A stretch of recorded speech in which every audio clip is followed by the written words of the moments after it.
Un tāpēc man gribētos teikt, ka laikam šodien būtu 3 atslēgas vārdi jāsaka. Viens atslēgas vārds, tas ir pienākums. Pienākums pret savu ģimeni. Pienākums pret savu valsti. Un ja mēs šo vārdu cienīsim pienākumu, tad ik katrā mājā, ik katrā novadā, ik katrā ciemā mēs redzēsim tieši sakoptību un arī mieru. Otrs atslēgas vārds – atbildība.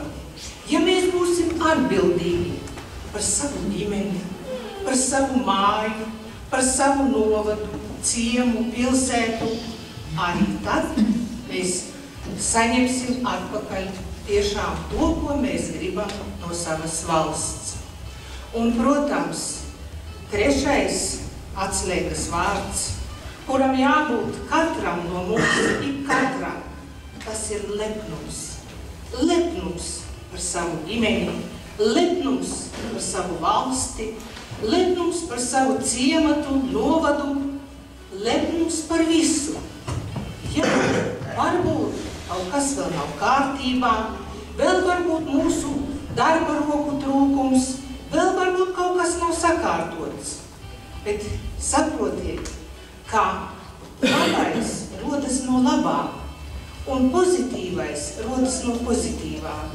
Un tāpēc mēs dzīvosim pozitīvi, veidosim savu novadu, savu ciematu tā, kā mēs to gribam.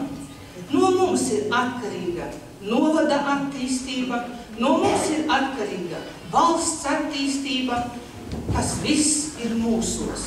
Un liekot visus spēkus, šo kopības sajūtu, šo mīlestību pret savu ģimeni, ciemu, novadu, valsti, mēs sasniegsim to, ko mēs gribam.